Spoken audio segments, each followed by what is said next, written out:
Hello, and welcome to the third part of our reading and discussion of Orison Swett Marden's 1919 book, Ambition and Success.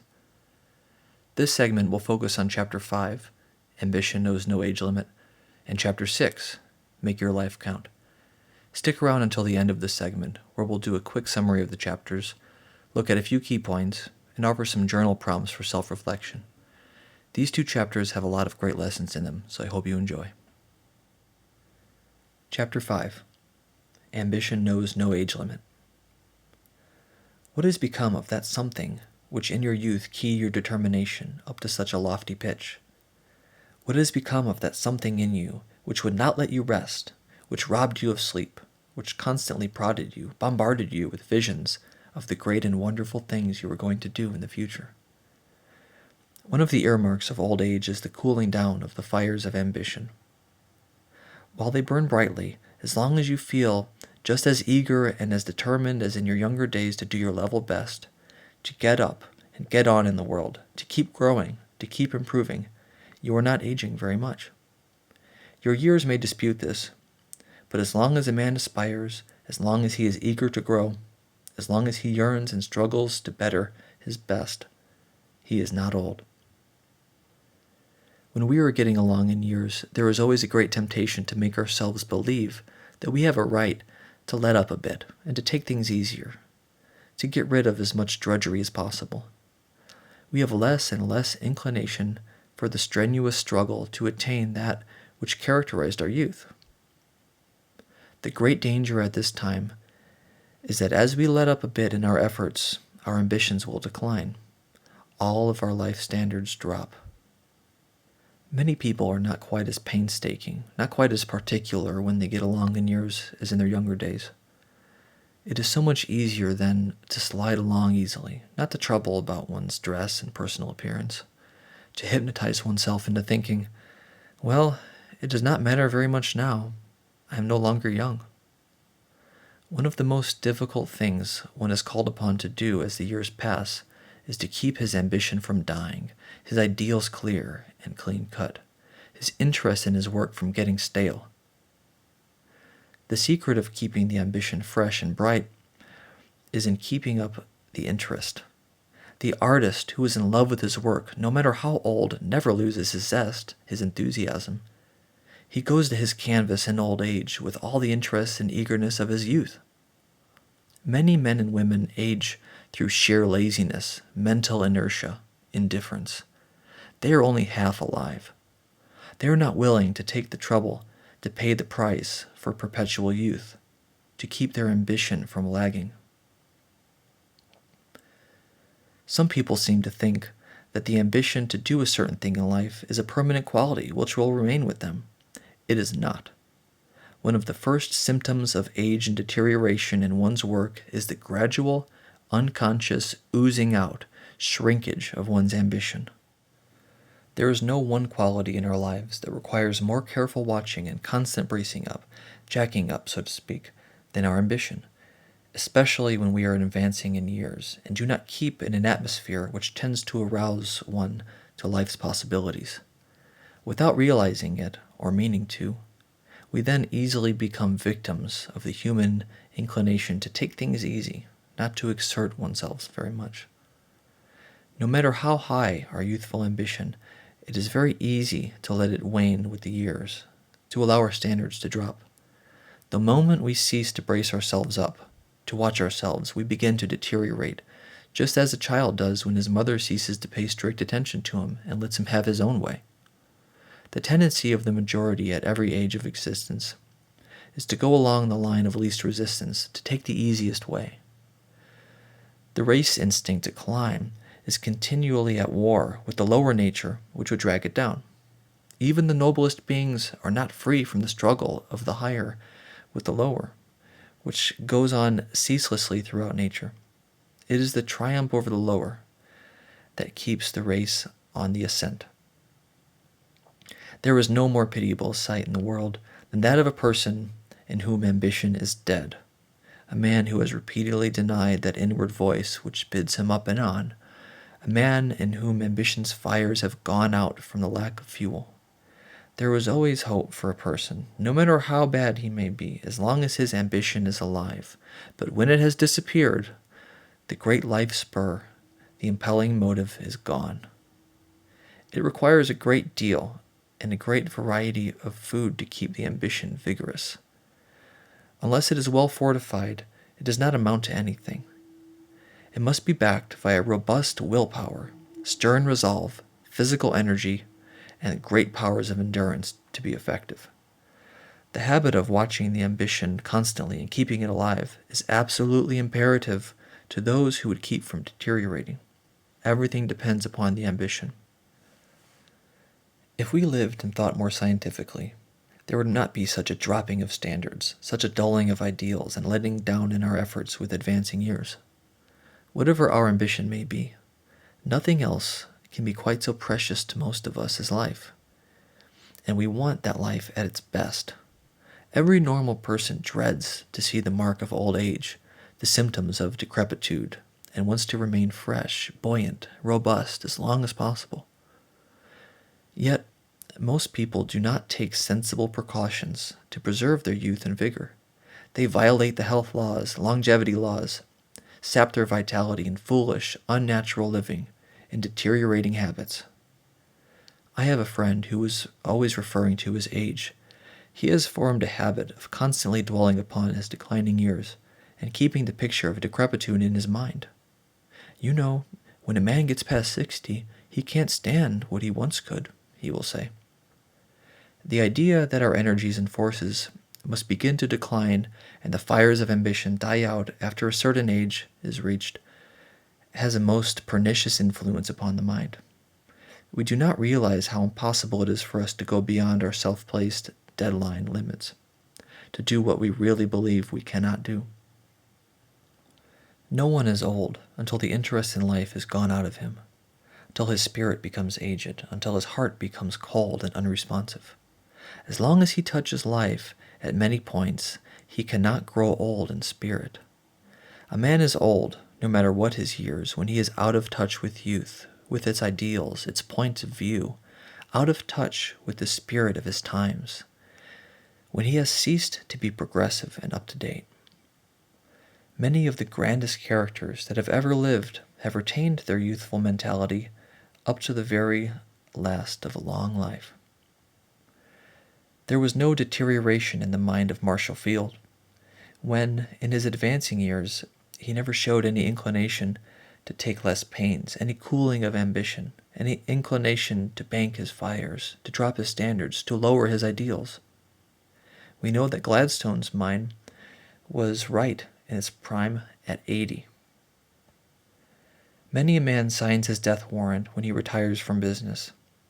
Retiring from business, to many, means practically retiring from life, that is, from real living, because they have nothing to retire to. They have not prepared themselves for retirement to anything outside of routine business life. They have lost most of their friends in their absorption in business and their exclusive mode of living. They have never developed their social faculties, their love of art, of music, or of reading. The whole life has gone into one business channel, and when out of this, they are lost. Life means little without a purpose. Once his life aim is gone, man simply exists. He does not really live. A high ideal, a lofty purpose, a noble aim, whatever tends to make man look up and struggle up, he tends to improve his health conditions and prolong the life. The soul that aspires, other things being equal, has the longest life. Aspiration is a perpetual tonic. It stimulates all the faculties. Chapter 6. Make your life count. Everywhere we see men and women doing the lower, the commoner things, seemingly satisfied to do them all their lives, when they have the ability to do the higher. Many people do not start out with ambition enough to spur them to do big things. They make a large career practically impossible at the very outset because they expect so little of themselves. They have a narrow, stingy view of life and of themselves, which limits their ambition to a little ruddy, poverty-stricken groove. If I could give the American youth but one word of advice, it would be that which Michelangelo wrote under a diminutive figure on a canvas in Raphael's studio, when he called and found the great artist out. Amplius, meaning larger. Raphael needed no more. This word meant volumes to him. I advise every youth to frame this motto, hang it up in his room, or in his store, his office, in his factory where he works, where it will stare him in the face. Constant contemplation of it will make his life broader and deeper. A fine ambition is a splendid life steadier. It holds us to our task, keeps us from yielding to the 100 temptations that might ruin us. What chaos there would be but for a man's ambition to get up and get on in the world and to improve his condition. Nothing so strengthens the mind and enlarges the horizon of manhood as a constant effort to measure up to a worthy ambition. It stretches the thought, as it were, to a larger measure, and touches the life to finer issues. I am determined to make my life count, said a poor young immigrant with whom I was talking to not long ago. Now, there is a resolution that is worthwhile, because it is backed by a high ambition, the determined purpose to be a man, to make his life one of service to humanity. This young fellow works hard during the day, studying in a night school and improving himself in every possible way in his odds and ends of time. This is the sort of dead-end earnestness that wins. This is the sort of material that has made America distinctive among all nations of earth. This is the sort of determination that gave us a Lincoln, an Andrew Jackson, an Edison, a John Muir, all our great men, native-born or adopted sons. Could anyone have a nobler ambition than this, to make his life count? One cannot imagine its failure, backed up by dead-end earnestness. The quality of the ambitions of a people at any time locates them in the scale of civilization. The ideals of an individual or a nation measure the actual condition and the future possibilities and probabilities. The trouble with many youths is they start off with no definite plan, no unwavering aim for success, no worthwhile goal in view. They just look for a job. It may fit them or it may not, and they plod along, doing their work indifferently, with no spirit or ambition to push them towards the heights. It is astonishing how many people there are who have no definite aim or ambition, but just exist from one day to another with no well-defined life plan. Although the Great World War has done much to bring our youth to the realization of their responsibilities and raise their ideals to a lofty height, we still see all about us the ocean of life, young men and women aimlessly drifting without rudder or port, throwing away time, without serious purpose or method in anything they do. They simply drift with the tide. If you ask one of them what he's going to do, what his ambition is, he will tell you that he does not exactly know yet what he will do. He is simply waiting for a chance to take something up. Between the great things that we cannot do and the small things we will not do, the danger is that we shall do nothing, says Adolphe Monod. It is enough for success to have ability, education, health.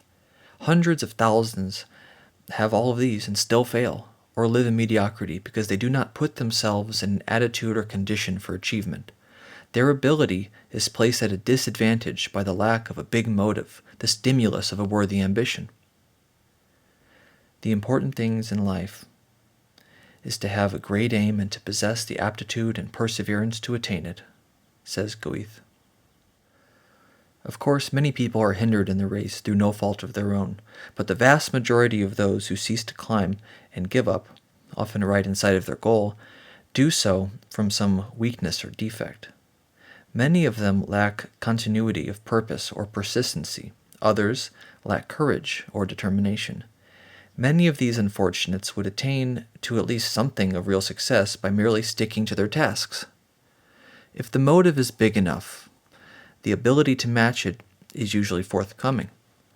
There is not one of you, my friends, who cannot be more alert, more original, more ingenious, more resourceful, more careful, more thorough, more level-headed. Not one of you who could not use a little better judgment, a little more forethought, a little more discrimination if you saw a tempting prize ahead of you as a reward. Whatever may be your ambition, play fair with yourself. Quit the side issues. Cut out the diversions. Live with and for your big ambition. Drop all else to attain your end, and you will win. You will be, and you will have what you want. Take a lesson in pruning and lop off the useless branches which consume vitality and obscure the sunshine. That card club that interferes with early rising, that light reading that takes your mind off preparation for bigger things, and all other wasteful habits. Have you cut them off? If you have not, it is because you don't want the big thing hard enough to deserve it, and you won't get it unless you prune off the useless habits that are diverting your energy and keeping you away from the main chance. Success in life is a process of selection and elimination, a choosing between the worthless and the worthwhile. To get time for things that count, you must save time by eliminating all else. Copy the athlete at the training table. Feed on that which builds you up and keeps you fit for the struggle. Unless you are inspired by a great purpose, a resolute determination to make your life count, you will not make much of an impression upon the world about you. The difference in the quantity and the quality of success is largely one of ambition and determination. If you lack these, you must cultivate them vigorously, persistently, or you will be a nobody. I have never known anyone to make a place for himself in the world who did not keep his purpose alive by the constant struggle to reach his goal. The moment ambition sags, we lose the force that propels us, and once our propelling power is gone, we drift with the tide of circumstances. The youth who does not look up will look down, and the spirit that does not soar is destined to grovel. A young stenographer said to me once that if she felt sure she had the ability to become an expert literary stenographer, she would go to evening school and would study nights and holidays and improve herself in every possible way. But if she was convinced that she could never attain very great speed, she would simply prepare herself for ordinary letter dictation and let it go at that. She did not seem to think that making the most possible of what ability she had would give her a correspondingly good position, or that the best possible training she could give herself would be the best possible investment she could make, and would give her infinite satisfaction. The less ability you have, my young friend, the more important it is that you make the most possible out of it. If you are obliged to get your living, and some of you to support a family and make a home with one talent, you certainly need to make the most possible out of it, and to put forth much greater effort than if you had been given 10 talents. And that's it for chapters 5 and 6 of Orison Swett Marden's Ambition and Success. Now we'll take a look back at what we've just heard. As Marden says in chapter 5, many of us seem to have the idea that ambition is a naturally occurring phenomenon within us, and that we don't have to do anything to keep it alive as we age. This is definitely not the case. As people age, they often let their ambitions go and resign themselves to a humdrum life of simply existing instead of truly living.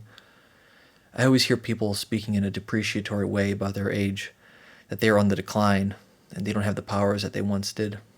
Sure, it's true that as we age, the fire inside of us gradually starts to fade, but it doesn't need to be this way.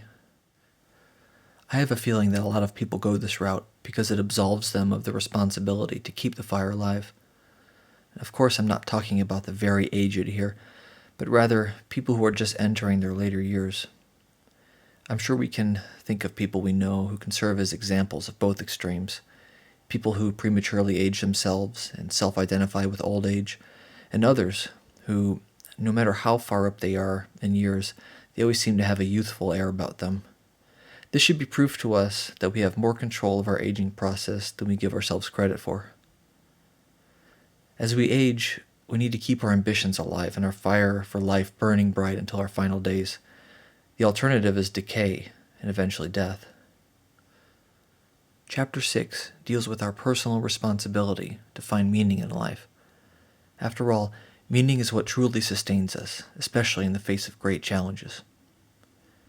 Having a worthy ambition and a grand aim in life helps us to make our life magnificent. At the very least, to make it worth living. To make one's life count is one of the greatest ambitions we could have. Just think of the alternative, nihilism, pessimism, resentment of others who have reached their goals.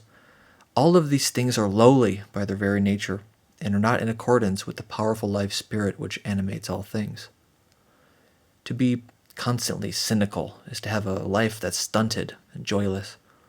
It shows that we've lost our way and that the fire inside of us is dimmed. How can someone with a grand aim in life afford to be pessimistic and cynical? They can't. Their ambition drives them onward and away from low states of existence. We owe it not only to ourselves, but to our families, to our societies, to the world, to be true to our ambition. It inspires others to reach their goals, and although it may seem like a drop of water in the ocean, it really does make a difference. If you have the feeling that you can accomplish something, no matter what it is, that's a clear sign to you that you're capable of doing it. You have a responsibility not only to yourself, but to the entire world to work tirelessly towards your goal, to keep the fire of ambition burning bright. So now let's take a look at some of the distilled lessons from these chapters. 1. As you age, make a concerted effort to keep your youthful energies alive. Don't ever let your ambitions fade away. 2. Know that it takes great effort to keep your ambitions alive, especially as you get older. Be willing to put the work in. 3. If you have not yet done so, define a clear goal for yourself in life.